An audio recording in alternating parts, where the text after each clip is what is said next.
நான் நினைக்கிறேன் செங்கோட்டையன் அவர்களுக்கு ஒரு நல்ல ராசி இருக்குதுன்னு நினைக்கிறேன்ப்பா. அவர் போற இடம் எல்லாமே சக்சஸ் மட்டும்தான். அதாவது எம்ஜிஆர் அவர்கள்ல இருந்து தொடங்கி இப்ப விஜய் வரைக்குமே அவர் போன இடம் எல்லாமே சக்சஸ் மட்டும்தான். அந்த அளவுக்கு அவர் போற இடம் எல்லாமே அவங்களுக்கு, அதாவது மற்றவங்களுக்கு வெற்றியை எப்படியாச்சும் வாங்கி கொடுத்துறாரு. சோ இதனாலதான் அவருக்கு ஏதோ ஒரு நல்ல ராசி இருக்கு போல அப்படின்னு எல்லாருமே புகழ்ந்துட்டு வராங்க. சோ அந்த மாதிரிதான் இப்ப நிறைய பேர் பேசிக்கிட்டும் இருக்காங்க.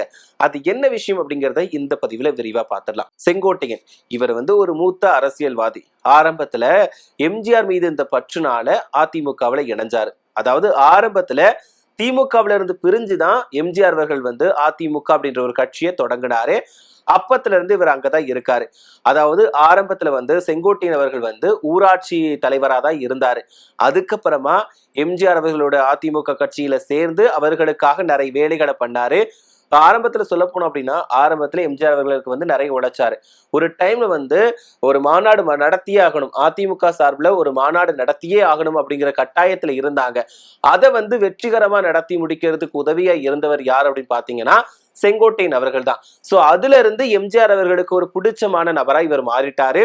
அந்த தேர்தலை பொறுத்த வரைக்கும் எம்ஜிஆர் அவர்கள் தான் வின் பண்ணாங்க, அதிமுக தான் வின் பண்ணாங்க. சோ இதுல பாத்தீங்க அப்படின்னா எம்ஜிஆர் அவர்களுக்குமே வெற்றி வாகை சூடுறதுக்கு உதவியா இருந்தவர் செங்கோட்டையன் அவர்கள். அடுத்ததா பாத்தீங்க அப்படின்னா எம்ஜிஆர் அவர்களோட மறைவுக்கு அப்புறமா அதிமுக ரெண்டா பிரிஞ்சது. ஒரு பக்கம் ஜானகி அவர்களோட டீம், இன்னொரு பக்கம் ஜெயலலிதா அவர்களோட டீம் அப்படின்ற மாதிரி ரெண்டா பிரிஞ்சது. அந்த டைம்ல கூட ஜெயலலிதா அவர்களுக்கு உறுதுணையா இருந்துதான் அந்த தேர்தலை சந்திச்சாரு.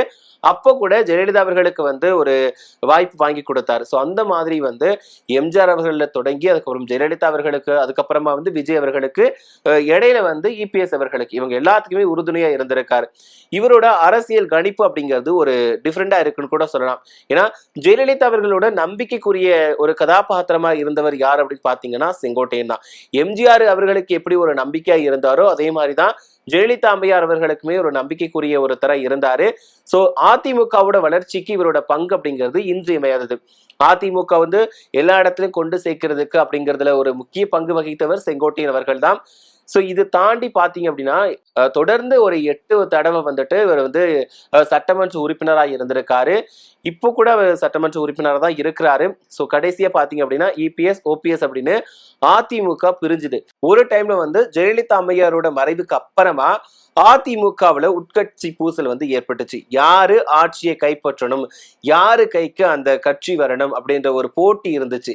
அந்த நேரத்துல இபிஎஸ் அவர்கள் முதலமைச்சர் ஆனாரு. ஃபர்ஸ்ட் ஓபிஎஸ் இருந்தாரு. அவர் ராஜினாமா பண்ணதுக்கு அப்புறமா ஓபிஎஸ் அவர்கள் ராஜினாமா பண்ணதுக்கு அப்புறமா இபிஎஸ் அவர்கள் அரியணை ஏறினாரு. அதுக்கு முக்கியமான காரணமா யார் இருந்தாங்க அப்படின்னு பாத்தீங்கன்னா சசிகலா அவர்கள் தான் இவங்களை முதலமைச்சர் ஆக்குறதுக்கு ஒத்துக்கிட்டாங்க. சோ சசிகலா அவர்கள் தான் பொதுச் செயலாளர் ஆகிறதுக்கான வாய்ப்பு இருந்துச்சு. அந்த நேரத்துல அவர்கள் சிறை செல்ல வேண்டிய கட்டாயத்துல இருந்ததுனால இபிஎஸ் அவர்கள் பொதுச் செயலாளராக மாறினார். சோ அந்த டைம்ல கூட ஓபிஎஸ் அணி இபிஎஸ் அணி அப்படின்ற மாதிரி 2 அணிகள் பிரிஞ்சாங்க.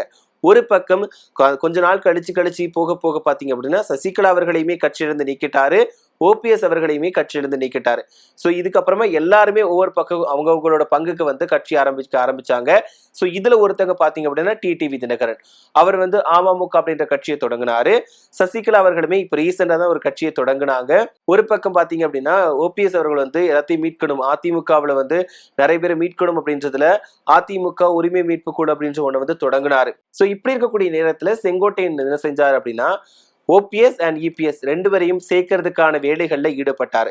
ஓபிஎஸ் தரப்பு கிட்ட போய் பேசினாரு. ஆனா இங்க இபிஎஸ் நான் யாரையும் சேர்த்துக்க மாட்டேன், ஒரே ஒரு தலைமை மட்டும்தான், அது நான் மட்டும்தான், நான் எடுக்கிறது தான் முடிவு, மத்தவங்களோட முடிவுக்கு நான் கட்டுப்படவே மாட்டேன் அப்படின்னு அவர் ஸ்ட்ரிக்டா இருந்துட்டார். சோ இதுக்கப்புறமா பாத்தீங்க அப்படின்னா செங்கோட்டையன் அவர்களையுமே கட்சியில இருந்து இபிஎஸ் நீக்கிட்டார். இதுக்கப்புறம் நடந்த விஷயம் எல்லாருக்குமே தெரியும். செங்கோட்டையன் அவர்கள் தமிழக வெற்றி கழகத்துல போய் இணைஞ்சாரு. சோ தமிழக வெற்றி கழகத்துல இவர் இணைஞ்சாரு அப்படின்னு உடனேயே எல்லாருமே சந்தோஷப்பட்டாங்க. ஏன்னா ஒரு மூத்த அரசியல்வாதி, எல்லாமே தெரிஞ்சவரு, அதுவும் எம்ஜிஆர் ஜெயலலிதாவிற்கு நெருக்கமா இருந்தவரு, அரசியல் நகர்வுகள் தெளிவா தெரிஞ்சவர் தமிழக வெற்றி கழகத்துல போய் இணைஞ்சிருக்காரு அப்படின்ற உடனேயே கண்டிப்பா விஜய்க்கு நிறைய ஹெல்ப் பண்ணுவாரு. இந்த அரசியலுக்கு அந்த ஒரு தெரியாத விஷயத்த கத்துக் கொடுக்கறதுக்கு நிறைய ஹெல்ப் பண்ணுவாரு. அதே மாதிரி நேரத்துல வந்து எப்படி இப்படி பண்ணுனா ஜெயிக்க முடியும் அப்படிங்கிறத கத்துக் கொடுப்பாரு. அதனால செங்கோட்டையன் வந்து தமிழக வெற்றி கழகத்துல இணைஞ்சது பெரிய விஷயம் அப்படின்ற மாதிரி வந்து எல்லாருமே சொன்னாங்க. சோ அதே மாதிரிதான் இப்போ நடந்திருக்கு. தமிழக வெற்றி கழகத்துக்கு வந்து இவர் வந்ததுக்கு அப்புறமா அவங்க வந்து வெற்றி வாகை சூடிட்டாங்க. ஸோ இதனாலதான் சொல்றேன், அவர்கிட்ட ஏதோ ஒரு விஷயம் இருக்குது.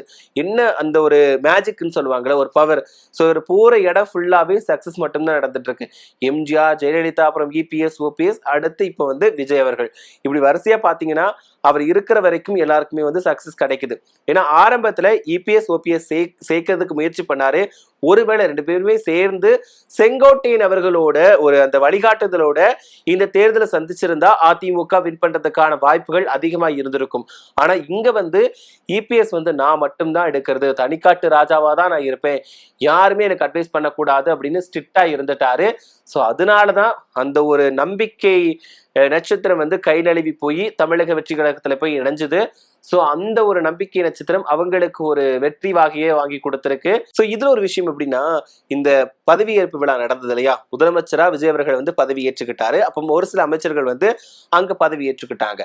அப்போ ஒரு ஒரு கியூட் மூமெண்ட் நடந்துச்சு. எல்லாரும் பேசும்போது வந்து விஜய் அவர்கள் நார்மலா இருந்தாரு. ஆனா செங்கோட்டையன் அவர்கள் பேசும்போது எந்திரிச்சு நின்றாரு. அதே நேரத்துல செங்கோட்டையன் அவர்கள் பேச வரும்போது வந்து அவரை கட்டி பிடிச்சிட்டு அவர் வந்து கியூட்டா கண்ணத்தை பிடிச்சி கொஞ்சம் இருந்தாரு. சோ அந்த கிஸ் கொடுக்குற மாதிரி ஒரு விஷயம் பண்ணியிருந்தாரு.